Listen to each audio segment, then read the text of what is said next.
On a différentes phases dans la vie. Les goûts changent, les habitudes changent, les envies changent. Et j'adore ça. Oh wow, coupé. J'adore être en constante évolution. Et dans cette période de notre vie, voyager en camping-car s'adapte parfaitement à notre envie de liberté, de ne rien planifier, de vivre au jour le jour, de rencontrer des gens et surtout d'être dans la nature. Tu devais pas faire un plan par jour où je ferme la porte, je sais pas quoi? C'est vrai. Ça se passe bien? Ça avance? On s'appelle Rémi et Amélie. On a 30 ans, on vient de Marseille. Et c'est avec nous que vous allez passer les 30 prochaines minutes, normalement. C'est dans notre camping-car que l'on voyage depuis quelques années. Un Peugeot J5 pour les connaisseurs. On ne vit pas du tout à temps plein dedans, mais dès qu'on en a l'occasion, nous partons vivre avec lui découvrir la vie. Ici, on voudrait faire une ode au voyage, à la liberté, une déclaration d'amour à la nature, mais aussi parler de questions existentielles qui sont dans nos têtes, de l'effondrement qui nous attend, des questions écologiques, de l'apprentissage que nous avons tous besoin de faire pour ne pas aller droit dans le mur.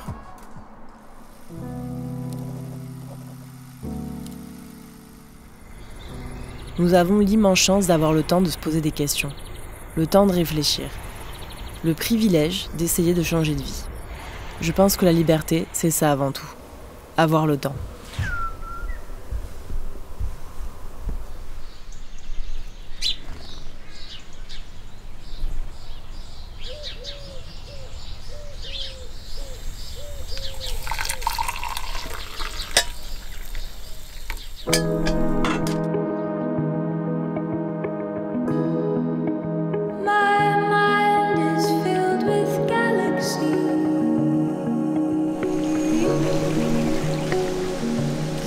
La contemplation, c'est pas un beau concept ça? Quand on a le privilège de pouvoir contempler, autant y aller à fond. Contempler et se perdre dans ses pensées.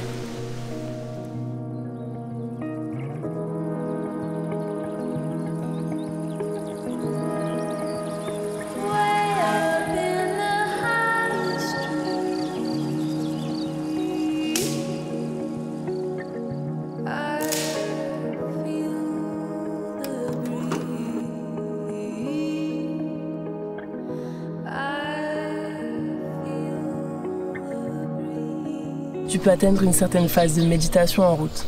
C'est quand je regarde tous ces paysages défiler que je crée toutes sortes de choses dans ma tête. Des histoires, des vidéos, des rêves.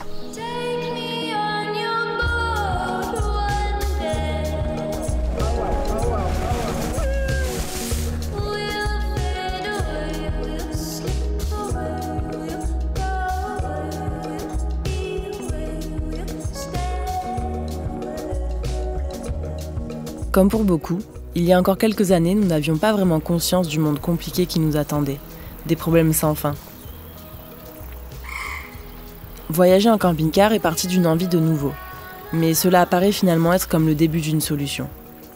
L'autonomie, se débrouiller seul, avoir le moins d'impact possible sur le monde autour de nous. Nous sommes encore loin de ce but, très loin, mais c'est un chemin que nous avons envie de prendre. En attendant, il faut apprendre et comprendre. Nous avons eu au fur et à mesure une prise de conscience sur plusieurs plans. On a tenu un genre de journal de bord d'apprentissage. D'abord, nous avons dû comprendre l'impact que nous avons sur la nature et notre rapport avec elle. Il y a toujours le gros débat quand on arrive de dans quel sens il faut se mettre, est-ce qu'on se tourne vers où, vers quoi?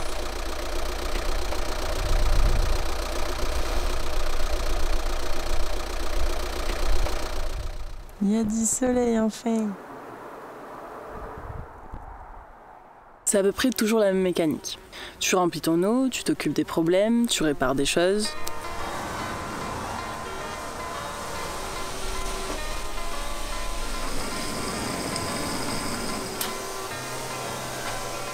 Tu fais les courses, ta lessive, sauf que c'est jamais au même endroit.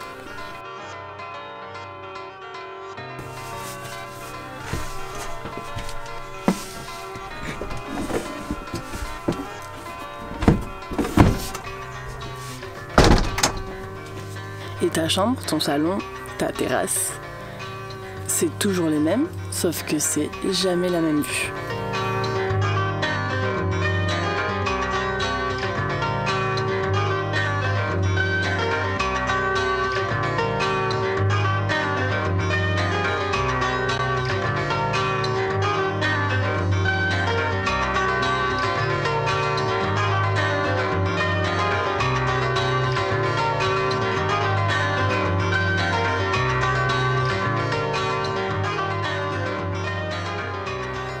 Avec ce mode de vie, même si c'est pour un week-end, une semaine, 6 mois, 1 an, on a vraiment la conscience de ce qu'on consomme.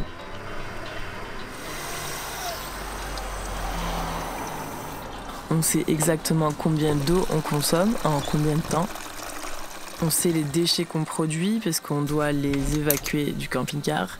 Et comme en plus c'est un petit espace, chaque déchet prend de la place très rapidement et ça fait du bien de se remettre un peu les idées en place de temps en temps parce que la maison, l'eau est illimitée, l'électricité aussi.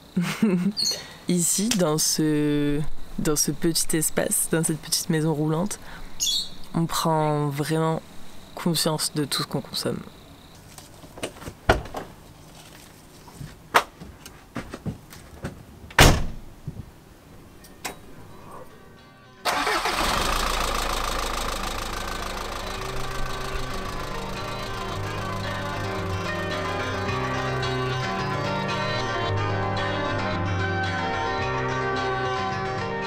On a quoi un peu comme impact écologique?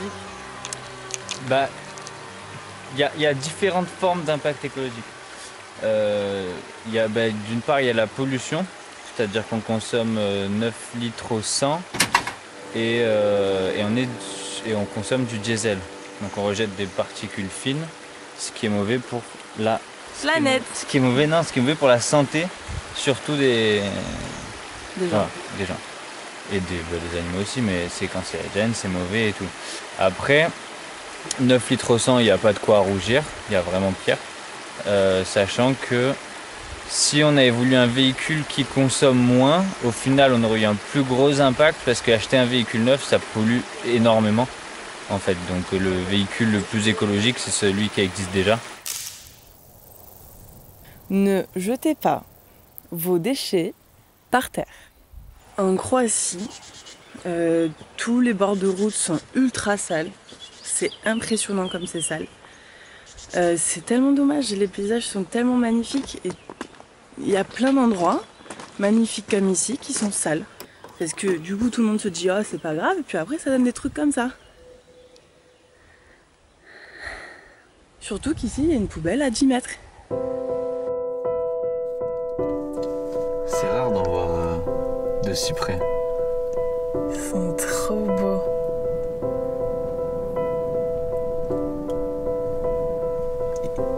L'envergure, c'est incroyable. Ah mais ils sont en train de se battre, ils mangent des trucs là.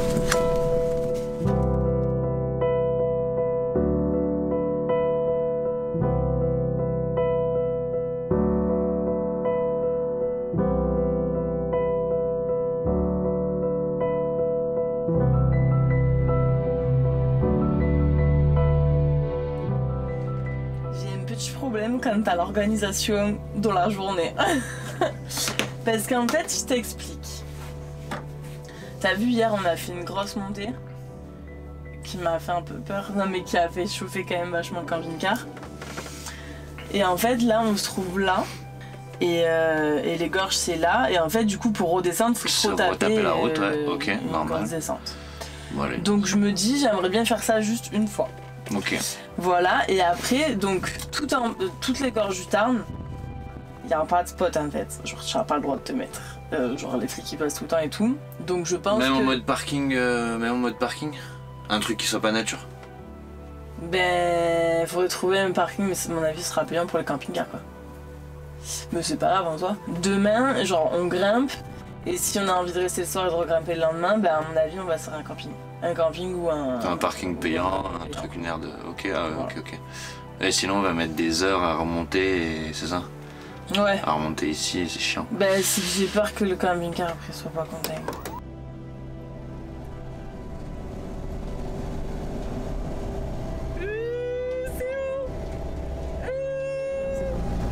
c'est bon les falaises là. Regarde la route toi. Mais j'ai 2 yeux. Néné. Non mais pourquoi vous faites ça les gens? Il faut pas faire. Ah mais l'électrique. Ouais mais il y a des gens ils font vraiment ça. Ah tu comprends pas toi. Personne n'aime pas la nature. Je dis.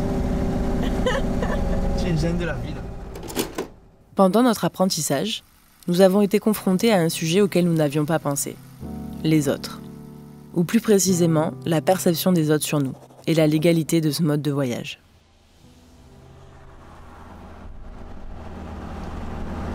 On ne peut vraiment pas prendre les autoroutes. En descente à la limite. Ouais, si c'est que des autoroutes en descente, ok. Mais là, on est à 70 sur l'autoroute à 130. Pour une fois qu'on a voulu prendre l'autoroute. Mais et encore c'est en descente. Et encore c'est en descente. Là, on était à 50. Donc on va vite sortir parce que c'est un petit peu dangereux.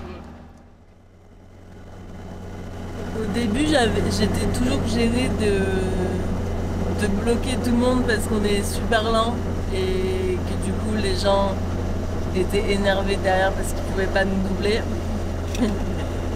Mais au final, on s'habitue très vite et si tu commences à être gêné à chaque fois que tu bloques quelqu'un, t'as pas fini. Moi j'ai une règle. En dessous de 5 personnes, enfin au-delà de 5 personnes, je me cale pour laisser passer, mais en dessous je continue à rouler. En gros, ça sur une route de montagne, campagne. Après, s'il y a des endroits où ils peuvent doubler, bah, je reste et je mets à droite, je leur fais comprendre qu'ils peuvent doubler. Mais là, par exemple, derrière, ils n'osent pas, alors qu'on est sur une ligne droite immense, je sais pas pourquoi. Ça fait partie du jeu, être lent. Comme dit mon papa, on n'est pas dans une voiture qui va lentement, on est dans une maison qui va vite.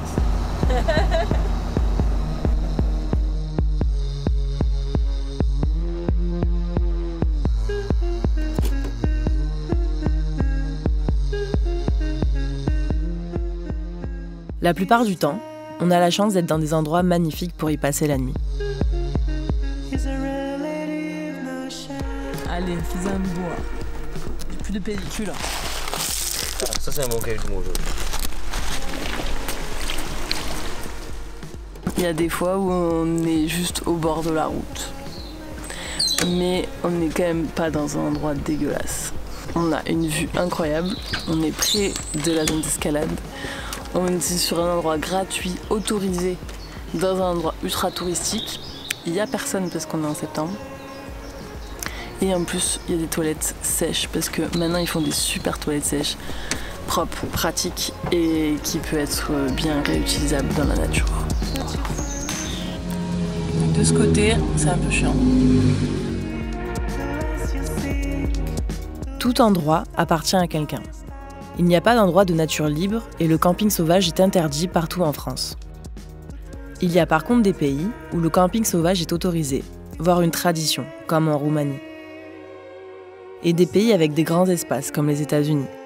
Ou encore des pays avec très peu d'habitants, beaucoup de terres qui ont l'air d'appartenir à personne.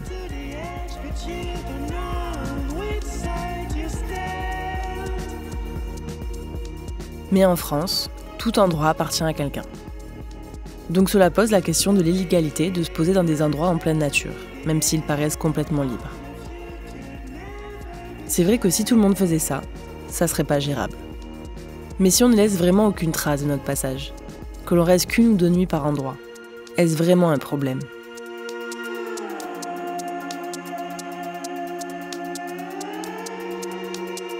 On vient de rencontrer le propriétaire de cet endroit. Genre, il possède donc une maison absolument magnifique. Il nous a dit qu'il n'y avait aucun souci pour qu'on soit là. Bien sûr, si on ne laisse pas des déchets derrière nous.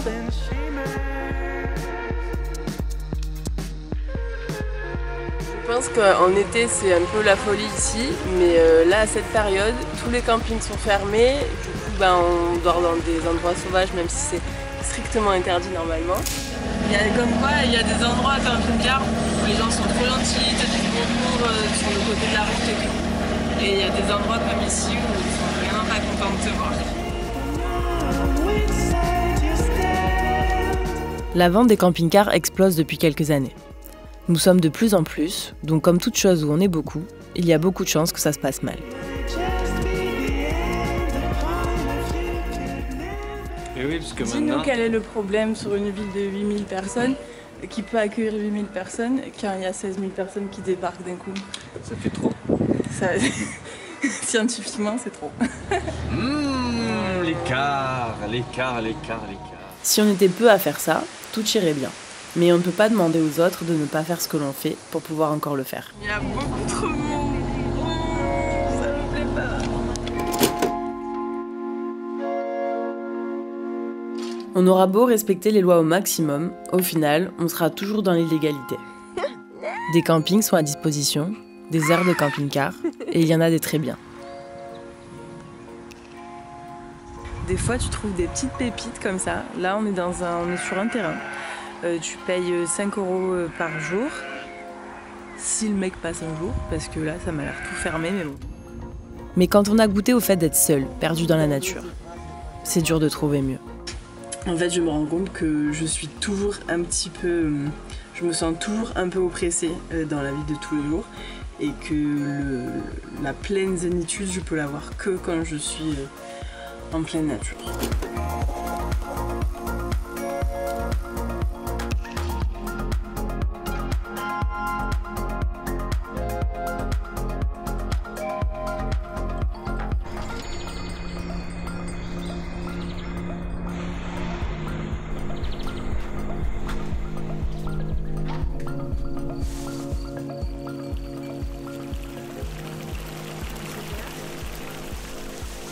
On se perd encore. Surtout, dites pas quand il y a une route, à la route, tournez à gauche. Ah ouais. N'en parlez pas, quoi.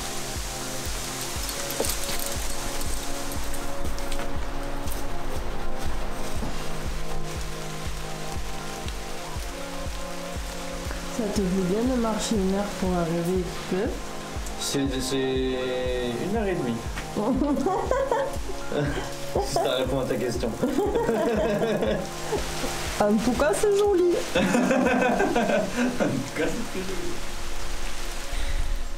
Je trouve ça tellement cool de pouvoir parcourir une région, un pays, un continent, parcourir la France, l'Europe, en fonction de ton activité, de ta passion.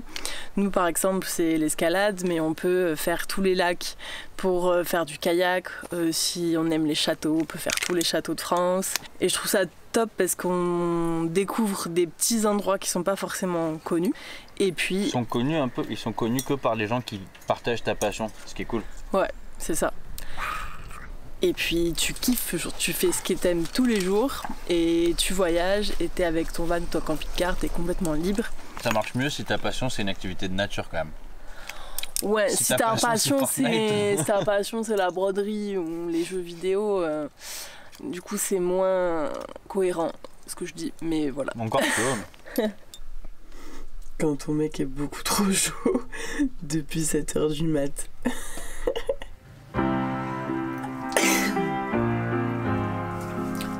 Et que toi t'arrives pas à te réveiller.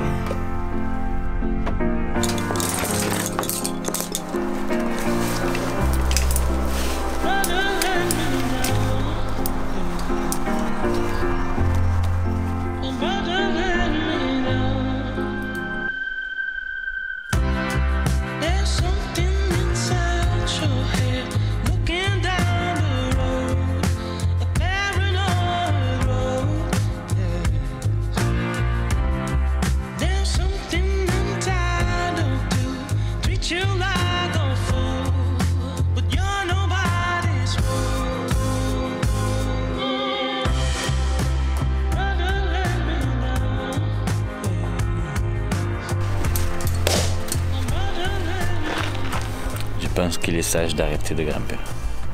Tu t'es fait mal? Oui. T'es triste?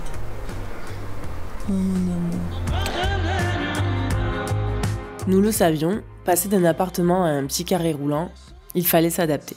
Nous avons appris à retirer du confort de notre routine, voir les choses différemment. Et l'humain a une capacité à s'adapter assez incroyable.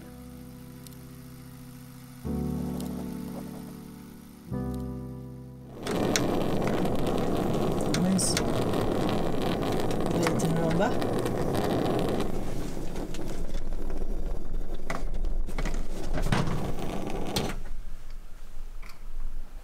Je c'est très embêté là. Est-ce que le bouton a l'air de marcher?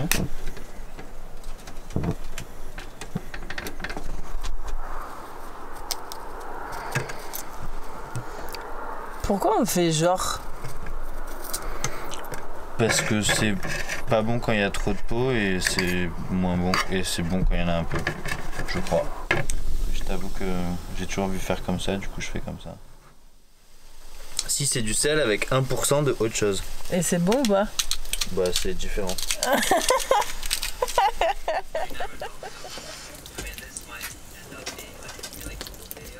Le secret, c'est de mettre beaucoup de citron. Les joies de la campagne.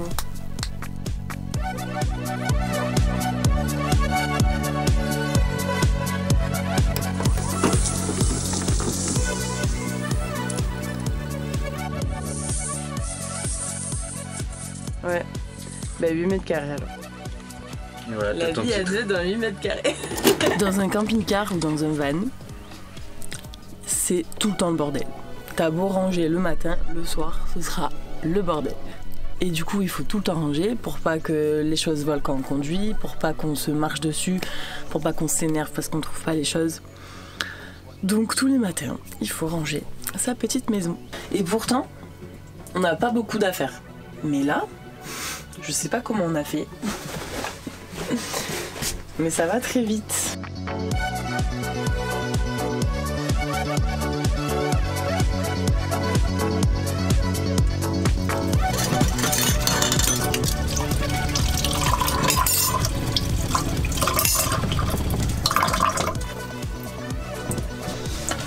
Là par exemple, j'utilise beaucoup trop d'eau.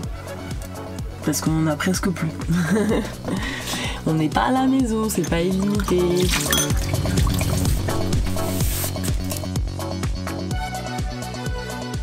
Dans un camping-car comme dans une maison, il y a toujours quelque chose à réparer. Surtout dans un Peugeot vieux de 30 ans qui n'a pas reçu beaucoup de soins pendant sa vie.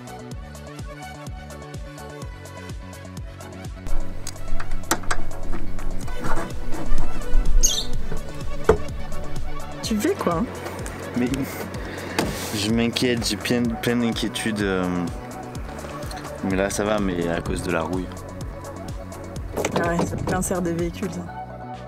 On a passé beaucoup de temps à essayer de rattraper ces petits et gros défauts. Et puis on a toujours envie d'améliorer notre petite maison roulante. Ah merde. Maintenant on peut plus la fermer, c'est ça? Il y a ça sinon. Ah. Non, mais on va regarder. Il y a un nouveau truc à réparer. Nickel.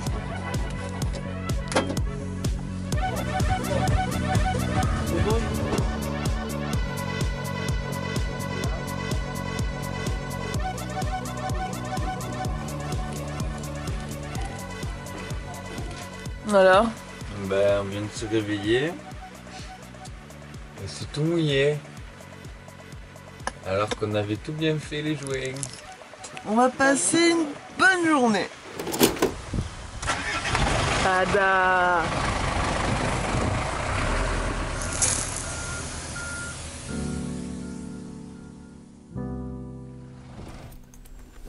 T'as mis de la super glue? Du tout. On pouvait pas attendre. Parce que là, quand on va l'enlever, ça va arracher le... Mais de toute façon, ça colle pas. Elle marche pas, cette bûche. Bon, au final, j'ai accroché avec ça. Tu sais que tu vas le péter en l'enlevant, quoi. Mais ça marche.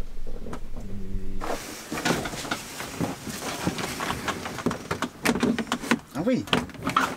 Ouais. C'est le millimètre. Oui, le millimètre.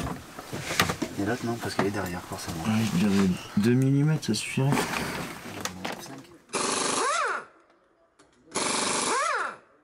So is the connection like straight after this?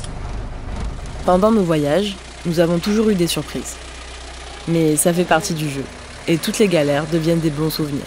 Il faut juste rester calme et être préparé au pire. On sera mieux dans la nature avec notre table et nos bières fraîches, artisanales, locales. Le mec il m'a dit celle-là elle est pas très locale, elle est faite à 30 km. Mais bon, comme il est implanté depuis 15 ans et qu'elle est bio, je l'ai acheté quand même. Ah, okay.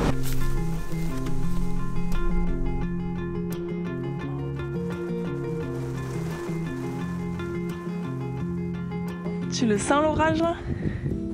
je le sens bien. Toujours de la pluie quand on part en voyage. En fait, quand on n'est pas à Marseille, il pleut pas. Faut s'habituer. Putain, il pleut à l'horizontale, wesh. Wesh. Il a un peu plu hier soir. Un peu. Quand t'as des peupliers qui poussent dans l'eau, c'est qu'il a bien plu. Ça, c'est ça, quoi. Voilà, les petits. Nous voulions juste partir en voyage. Nous sommes rentrés avec une vision de vie bien changée. En fait, notre avenir avait changé. La chose principale qui nous a sauté aux yeux en rentrant, c'est qu'on avait trop d'affaires, que l'on consommait beaucoup trop. Et si vous faites pareil, c'est normal. Habiter dans une ville, ou tout simplement allumer son téléphone, fait que l'on est constamment tenté d'acheter. Mais je pense que le départ du changement est ici. Consommer moins et mieux.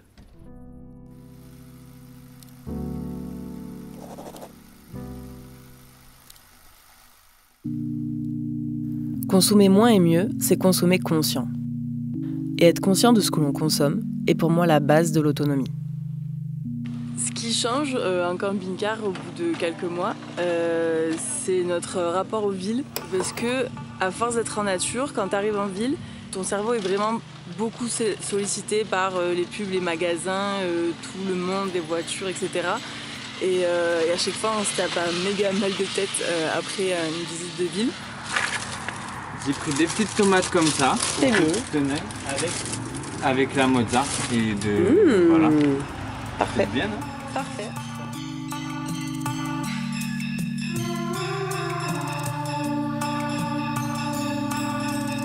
Avant de partir, on avait fait un grand ménage, on s'était dit on n'achète plus rien, on a bien assez de choses et tout. Et là, depuis quelques semaines, on traîne autour de beaucoup de villes et du coup, on est vachement tentés d'acheter des choses. On est des grosses victimes de la société de consommation. On est des faibles. On est vraiment faibles. Donc voilà, on a acheté des chaussures, genre des chaussures de type de marque, de type cher. De type fabriqué par des enfants dans des conditions déplorables. Exactement. En plus, on n'en a absolument pas besoin.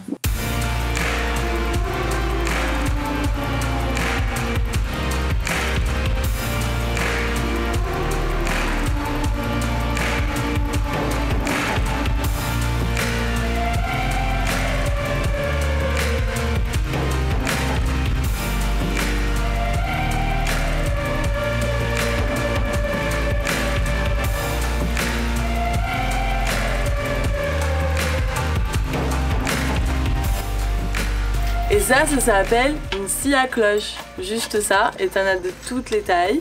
Et tu le rajoutes sur ta perceuse. Et tu peux faire un trou avec un rond. Voilà. L'autonomie. Nos ancêtres se moqueraient certainement de nous en écoutant ça. Ils se moqueraient de nous parce que c'est tout simplement la base. Mais on est super excités à l'idée d'apprendre à bâtir notre espace. Manger ce que l'on a planté et être indépendant. L'évolution rapide dans laquelle on a baigné ce dernier siècle a été une bonne expérience pour l'être humain. On a pu faire de grandes avancées sur la connaissance de l'univers ou en médecine. Mais pour le reste, soyons honnêtes, on a fait n'importe quoi. J'ai l'impression que le monde occidental doit réapprendre à vivre simplement et plus lentement. Il faut, je pense, revenir aux bases et vite. Bon, par contre, si en termes de droits de l'homme avec un grand H, on pouvait continuer d'évoluer et non de régresser, ça serait cool.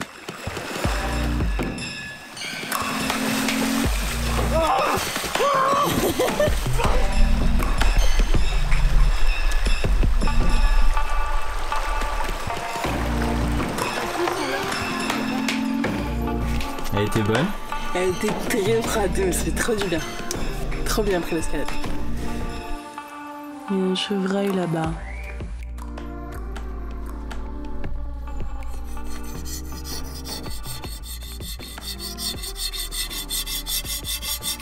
Je n'ai pas la prétention d'avoir toutes les connaissances en géopolitique ou en écologie.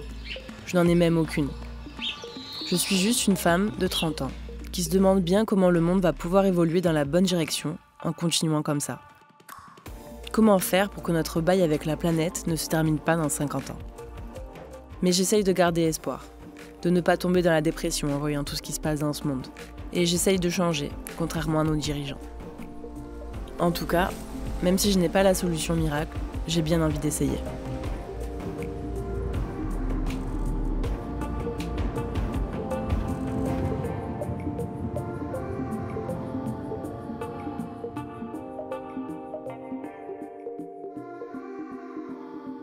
Parfois, aller d'un point A à un point B prend du temps. Il faut prendre les bonnes décisions pour y arriver, faire les bons choix.